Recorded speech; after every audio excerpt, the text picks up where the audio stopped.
What's going on, guys? This is zzApo, and I'm here to bring you guys a mod, or not really a mod tutorial or spotlight. It's more specific into the mod of Draconic Evolution. We're going to be looking at the Draconic Reactor, obviously from Draconic Evolution.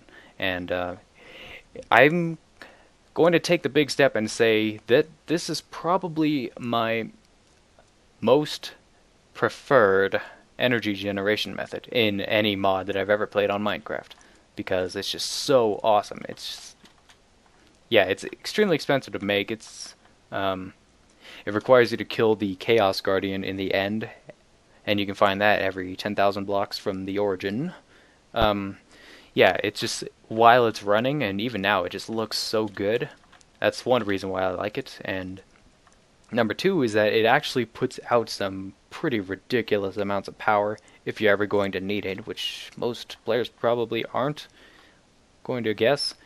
But this is your ultimate end game, never gonna need power ever again energy generation method right here. So without further ado, let's get into it. So I'm actually going to explain how the reactor works first before I show you guys how to build it, because it's extremely dangerous. The reactor is very, very dangerous. The mod author, Brandon3055, stayed true to the belief that with great power comes with great responsibility. So, what that means is that if you don't know what you're doing with this reactor, you're not going to have a very fun time, because I actually, in my testing of getting to know how this reactor works, all the different mechanics, I actually died at least 20 times, I'm going to guess, and that's trying to be as careful as possible too. So I'm here with a tutorial slash guide to help you guys get started with this thing, because all the tutorials and guides and setups I've seen on YouTube are either outdated or not helpful. So hopefully this is the guide to end all guides. So let's get into it. So the first aspect of the reactor is the temperature. Obviously you don't want this thing to get too hot, otherwise it's going to explode, and it'll explode because of this tooltip right here, which explains it perfectly. This shows how much load is being placed on the containment field by the reactor's temperature. If the reactor temp passes 8,000 degrees Celsius, this will increase exponentially, so you don't want it to get too hot, and too hot equals 8,000 degrees Celsius. And the next thing to talk about is the containment field strength. This directly depends on how much energy you're injecting into the reactor, which comes from this block right here, the reactor energy injector. Go figure. You can't let this thing get below like 10% while it's running. It's okay now, because right now it's at room temperature, 19, 20 degrees Celsius, whatever. So the containment field strength you do not want to let get below like 10%, or just anywhere in this red zone, which is not good for the reactor. Otherwise it's going to explode if it's too hot, and too hot means below, or what is it? Above 2,000 degrees. Yeah, that's right.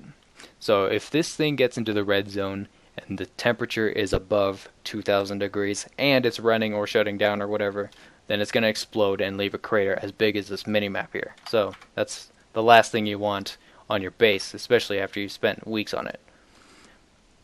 So, next thing we should talk about is the energy saturation. If you've played with any other energy generation mods like Mechanism, Big Reactors, Solar Flux, whatever, the energy saturation you can think of as its internal energy buffer. But the only catch here is that you can't let this get too low, or else it'll explode. So basically what I'm trying to tell you guys is that if you don't know what you're doing, you're going to get yourself killed. Which reminds me of that Forrest Gump quote, Lieutenant Dan, between Lieutenant Dan and Forrest Gump and Bubba Gump. Actually, that's not his name. He's like, so don't do anything stupid, like getting yourself killed. And Forrest Gump's like, I sure hope I don't let him down. But anyway, you can think of the energy saturation as the internal energy buffer, which you cannot let get below 10%, which would be 1 million RF. Yeah, don't let that happen. And fuel conversion level is kind of its own thing. Basically, the idea behind this reactor is you feed it with awakened draconium, and then it is extremely slowly converted into chaos, which you can see, Draconic. These things right here, chaos shards. It's converted from awakened draconium to chaos shards, and it happens extremely slowly. You can actually see here while it's offline, it's technically consuming some, but that's NB, that stands for nano buckets, so it's going to be extremely slow. Yeah, this reactor has actually been here for a long time, and the fuel conversion level is only 16%, so that's pretty damn good if you ask me. Yeah. So we went over the temperature, we went over the containment field strength, we went over energy saturation, we went over a little bit of the conversion level. Let's go over some of these other info things here. So temperature load, yeah, obviously don't let it get above 8,000 or it'll explode. Core mass directly depends on how much fuel. Yeah, how much fuel you put into it, which can be up to 8 blocks. Yeah, thanks, Thumbcraft. I really appreciate that. But anyway, generation rate, obviously that's how much energy the reactor is producing. But we'll get more into that later because I don't want you guys to blow up, which would not be good. Field input rate. This is the amount of power that the reactor is requesting to be fed directly into the energy injector there. Okay? So if this thing says it wants 582 RF per tick, you should feed it 582 to keep the containment field strength at a constant level. So if you want it to be stronger, you need to feed the energy injector with more power than this thing is requesting. Does that make sense? I'm talking to you guys, but I can't hear you, so I'm just going to assume you guys know what I'm talking about. So the generation rate here, obviously that's how much it's producing. Fuel conversion rate, that's how much fuel is being converted to chaos. Right now it's 4 nanobuckets. I've seen it get up to like 700 nanobuckets, which is still pretty negligible. You don't really have to worry about that for a long time. Just make sure you change out the fuel when it gets up to like 70%. And I've actually never ever gotten it up here because it's just so slow. So I can't really tell you guys what happens when it gets up here, but I'm guessing it goes along the lines of blow up. So let's not do that. Yeah, I'm gonna go ahead and demonstrate to you guys what this does when you charge it up. So you can see that's the containment field right there. It's charging up, and that gets up to 50%. The reactor stabilizers kick on when the temperature goes up, and this thing is considered ready to go when it hits 2000.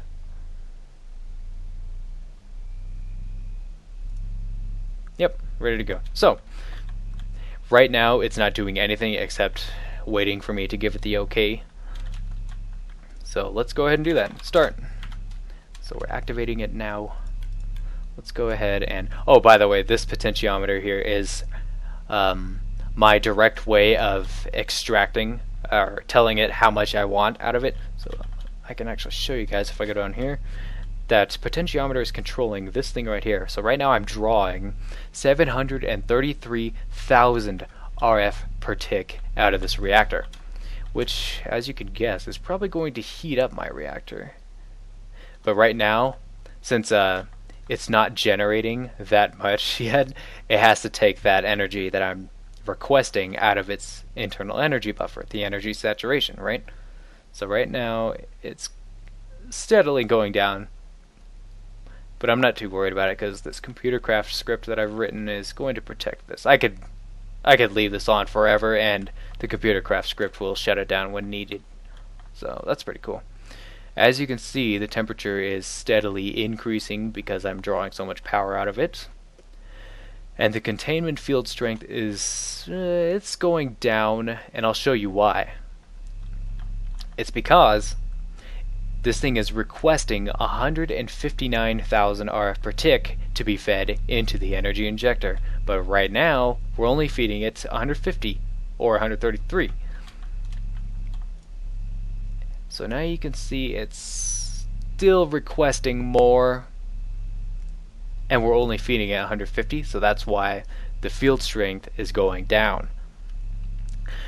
Same thing goes with the energy saturation, or the same concept goes for this. So the energy saturation is going down because we're drawing too much and it's not generating enough. That's why it's trying to catch up.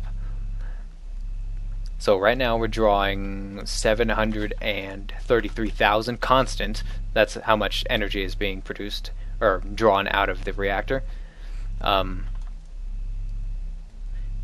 Yeah, so it's requesting 160,000 RF per tick, and we're drawing out 733,000.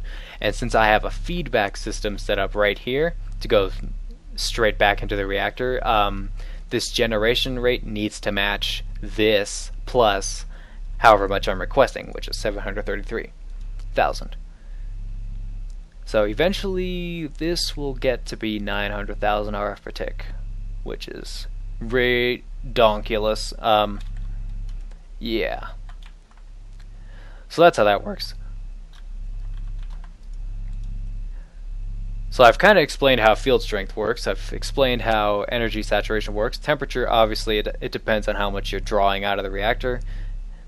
And right now it's slightly going up because generation rate is increasing. Fuel conversion is barely going. Actually, we can see it a little more detailed right here. Yeah, you can see 16.0659, 0.0, 16.066, 16.067. It's extremely slow. So I could run this for maybe a month of real time, and then it'll finally be ready to change fuel, which is pretty awesome. Anyway, so now that you guys know a little bit about the mechanics of this thing, I'm going to show you guys how to build it. So let's go ahead and shut this thing down. And I wrote this ComputerCraft script to automatically feed the reactor when the field strength gets too low.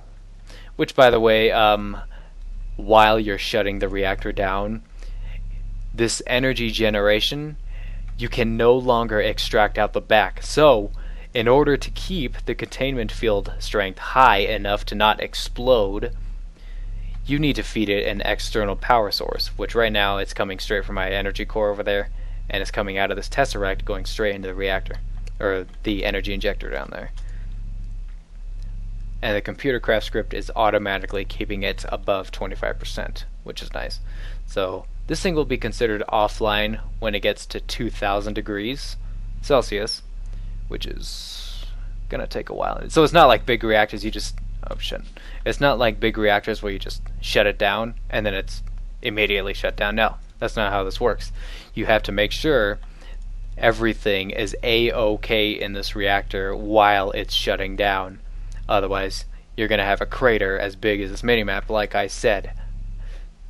So this thing is considered offline when it hits 2,000 degrees Celsius, and then that's when you no longer need to feed the containment field strength for the energy injector, because it'll be cold enough that it won't explode if this gets too weak, which makes sense.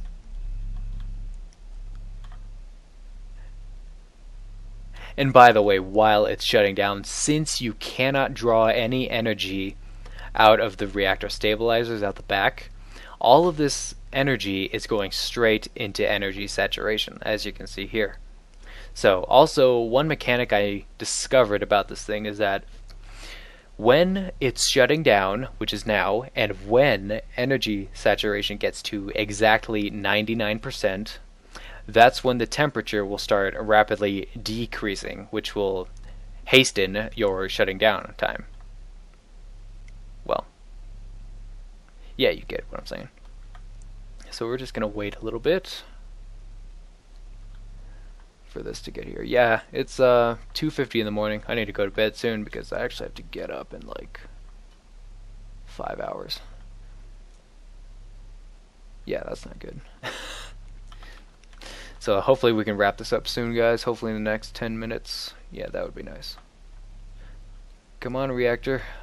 Need you to hurry. I know you're not designed to hurry because you're very well written, but I need you to hurry. So it's almost there, 99%. And there it is. You can see temperature starting to go down pretty fast. Well, faster than it was.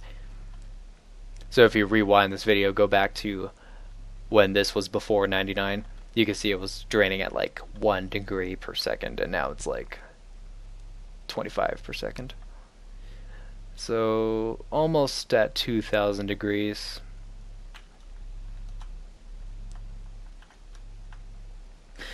And like I said, once it hits 2,000 degrees, that's when it's considered offline.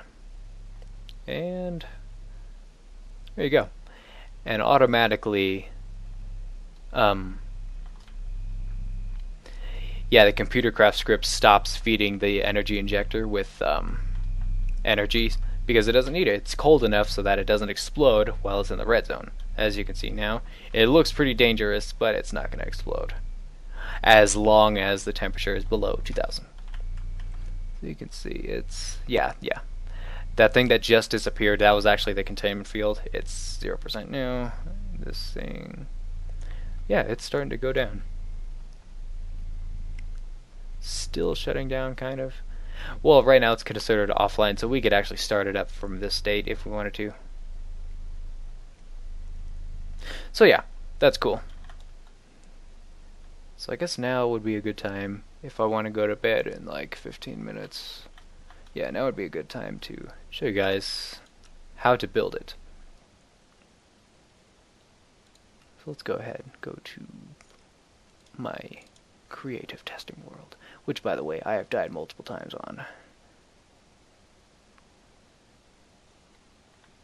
Alright, so here we are. That's one of my deaths. One of my more recent deaths. Trying to build this thing. So we're here. Oh, by the way, all this bedrock used to have grass on it, as you can see. It used to be a typical super flat world, but now it's all blown up because of all my Draconic Reactor mistakes. Yeah, you can actually see over here, this village is history. Which is a bummer. All this lava also came from the reactor explosion as well. But yeah, let's go ahead and build a reactor right next to this guy's house, which I'm sure he won't mind. Alright. So you're going to need 4 reactor stabilizers. Obviously you're going to need the core and the injector. Where is it? There it is.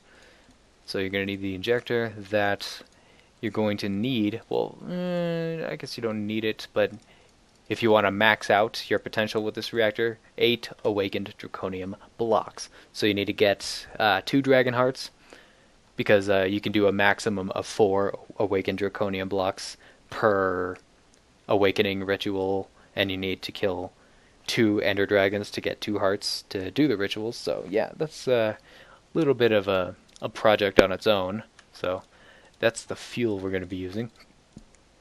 So I highly recommend getting 2 flux gates. Highly recommend using cryo-stabilized flux ducts. And highly recommend using a comparator system for analog feedback. So let's go ahead and get some red alloy wire. And burnt quartz. Why not? And let's make it daytime.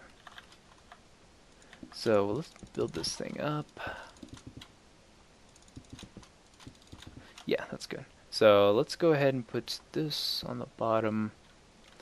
And the reactor stabilizers are going to be 5 blocks exactly from the core. So we're going to do 1, 2, 3, 4, 5 on each side. That's great. So then you place your reactors facing the core on the same level, obviously. And the reason I built these blocks above this level is because you cannot let any blocks get between the stabilizer and the core. Otherwise the multi-block won't form and you won't see this interface. So actually, theoretically, you could run this reactor without an energy stabilizer, but it's probably going to blow up in like 5 seconds, my guess. I've never done it because I'm not that curious, but whatever. So let's go ahead and build 5 down, and we can put our energy injector here. You can actually notice that the actual energy injector is exactly 4 blocks away from the reactor core, but it doesn't really matter how far away this is because you just need to give this space for it to grow when you put the fuel in, so it doesn't matter too much. So I'm going to go ahead and start setting this thing up. So this is the actual reactor setup here. Right now it looks so small because I don't have any fuel in it, but we can change it by doing this. See, instantly grew the reactor, and that's the maximum size you can have, by the way, 8 meters cubed. So we're gonna go ahead and yeah, let's do it this way. So the reason why I had you guys get flux gates, which can be crafted like this, yeah, I'm not going to show you guys every recipe because I'm going to assume everyone has NEI, which should be pretty much mandatory on every mod pack. Yeah, so you need a flux gate, 2 of them, to regulate flow into the energy injector, as well as regulate flow out of the reactor itself, which is nice, because you don't want this thing to explode, which seems like anything you do to this thing will explode. But I'm going to show you guys how not to explode this thing. So you want to set up your reactor like this. This is kind of a basic feedback system. I mean, you don't really have to do it like this, but if you're just starting out, if you're just watching this for the first time, you're new to this kind of stuff, the Draconic Reactor, I would highly recommend going this route, because this is pretty simple to understand, and you should have a fine and dandy time. So you should set flow control on this thing to 0 to 250,000 RF per tick. So this is going to say that you cannot let any more than 250,000 RF per tick into the injector, which is more than plenty, by the way. I usually only need like maybe 125,000 on average, and that's with a highly generating reactor. So yeah, that's plenty. Actually, while you're first starting out, you should probably leave it at 200,000. That would be a safe start. And then over here, you should set it to 500,000. This is basically saying if you put a potentiometer on this thing, let's go get one. Draconic Evolution potentiometer. So this is a potentiometer from the same mod. What it does is you can adjust it using right click, and that increases the redstone strength that it outputs. But if you shift right click, you can decrease it. So right now it's outputting 0. You can see the flow is 0, but if we put it up to 5, whoops, you can see it's allowing 166,000 RF per tick. Going this direction, by the way. So what this thing does is regulate how much energy you're extracting from the reactor, because it's not like big reactors where you just turn it on and then you get as much energy as it gives you. No. You could technically extract infinite RF from this thing from the start, but I would highly advise against that, because the core temperature is going to just go straight through the roof, and it's going to explode. The whole reactor is going to explode in probably 4 seconds, 5 seconds. I could do a demonstration at the end of this video just to show you guys, and it does kill you, and even if you're in creative. So yeah, keep that in mind. So you have 2 flux gates set up on the system. One is to regulate flow into the energy injector. By the way, let's go ahead and start setting this up. Yeah, one to regulate flow into the energy injector, and one to regulate flow out of the reactor. So it's good to have these two, otherwise it's going to blow up, which would not be good. So, to have an analog feedback system on this thing, I would recommend feeding back to your system based on your containment field strength, because energy saturation can easily be managed through your energy extraction, which could be done here. So containment field strength directly depends on how much energy you're putting into the injector here. So I highly recommend setting this to containment field inverted. So what that means is that when the containment field is 0, it's going to output a full redstone signal. And when the containment field is full, 100%, which I don't think is possible, honestly, it will output 0 RF. No, not 0 RF. It will output a strength of 0 on a redstone signal, if that makes sense. So you can directly route this over to your Flux gate here. And since, you know, the reactor's sitting at idle, it hasn't even been started yet, it's currently 0%, which means this strength is a full 15, which means that it's allowing 200,000 RF per tick into this injector. But it's not doing anything right now because there is no energy right now. So in order to start this thing up, oh, by the way, we should probably set this up so that it has somewhere to go. Let's go for vibrant capacitor banks, Ender IO. Everybody loves these. So let's get a builder's wand.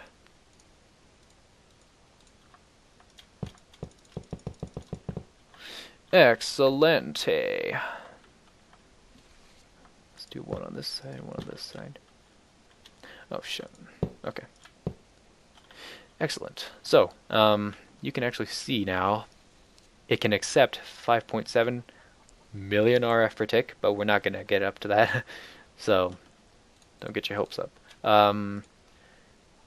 So yeah, the reactor itself is not going to be able to start without an initial source of energy. So we're going to go ahead and demonstrate with creative energy cube here. I'll just put it down here. This is from Mechanism, by the way.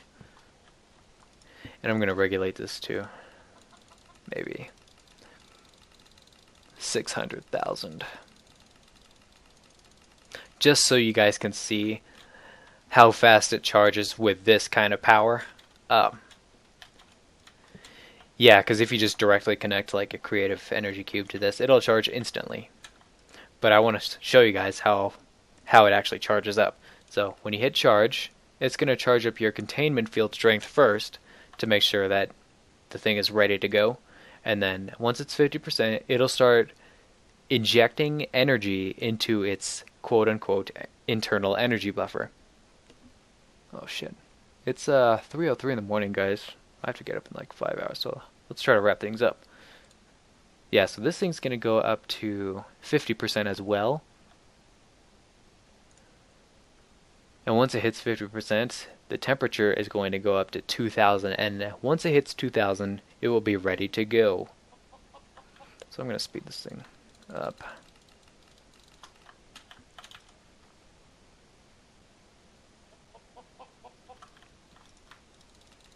So right now we're feeding it 1 million RF per tick, and this is how fast it's charging. And it's ready to go. So, based on our setup here, let's set this to... yeah, that's good. And we are ready to go. Let's start this thing. So, oh shit. Yeah, once the reactor is actually charged, you should disconnect your external energy source for charging it, because you're not going to need it anymore. And once this thing is running, you're drawing an exact 333,000 RF per tick, as you can see here. Well, almost exact. And since the reactor is barely generating that much, the saturation is going down because it needs to feed back into this energy injector, as well as supply this thing with 333,000 RF per tick. So theoretically, this number plus this number should be this number right here. So that's why this thing is trying to climb up to match that. And as a result of that, energy saturation is going down. Containment field strength is going down because we're feeding it 120. This thing is requiring 142. That's why it's going down. Core temperature is heating up. Obviously, you don't want to let it get too hot. 8,000 is the limit. Yeah, so that's how you build the Draconic Reactor. That's pretty much it. Don't really have a whole lot else to say about it, except don't let it blow up, which is a little difficult to do when you're new to this thing. So, yeah. Right now you can see we're consuming 670, 680 nanobuckets per tick of awakened draconium, which is not bad. And you can see fuel conversion is very, very slightly going up. At this rate, it'll take weeks of real time to actually get it up to 80%.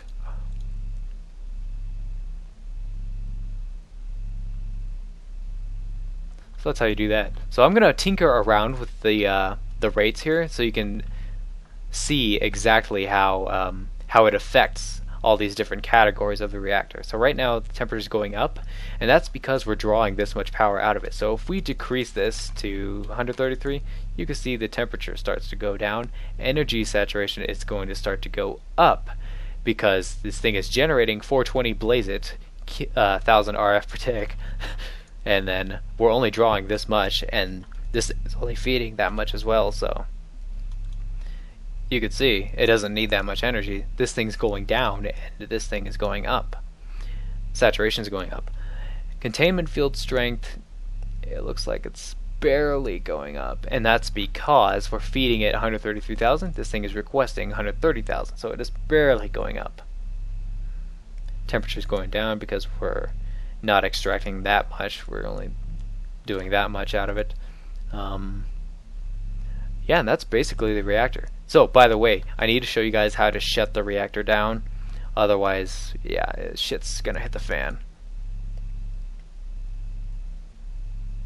Alright, so after you've been running it for a while, you can initiate shutdown. And at this point, you need to be very, very careful because,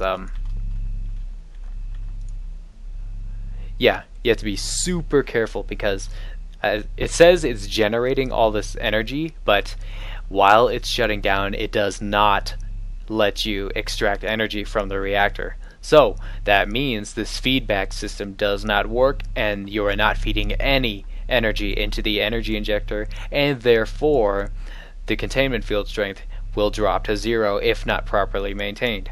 So while the reactor shutting down, all this extra energy is actually going straight into energy saturation, and the core temperature, no matter where it's at, if it's shutting down, it's going to get cool. So energy saturation is rapidly increasing. This thing would be rapidly decreasing, but we just fed it with infinite energy.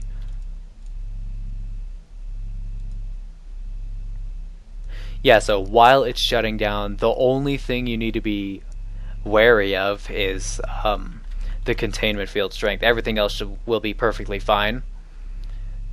You just need to be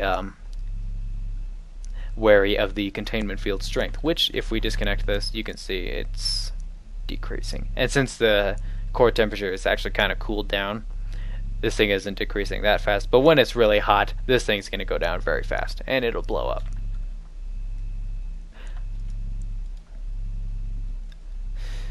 It's 3:10 in the morning. I really need to go, guys. Okay, so that's basically the Draconic Reactor. It's an extremely complex, well, not really extreme, it's just above average complex, I'll give it that, type of reactor. And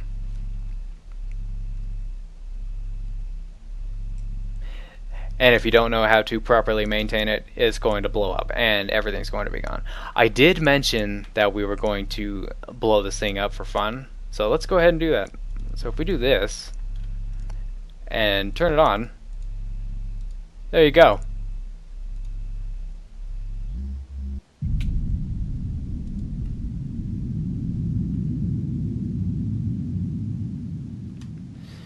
Alright, so that's what you don't want to do with the Draconic Reactor. Which is why everything here, you can see, it used to be grass, and now it's history. Yeah, Minecraft should add a history block, because we just blew all this up. Alright, I'm done. I need to get out of here. It's 3:10 in the morning, and I gotta get up in 5 hours for school. So, yeah, thank you all for watching. If you enjoyed this video, please leave a like, and I'm gonna be the only one who says this, but I don't mind if you subscribe, because I'm not really active on this channel. I'm just doing this for fun. Yeah, so thank you all for watching. Leave a like if this helped you, and leave a comment, add to some discussion, whatever. Let me know if I helped you, because I know the current tutorials and guides on YouTube aren't really that great, or are outdated. So yeah, hopefully you guys enjoyed. Thanks for watching, and I will catch you guys next time. Peace out.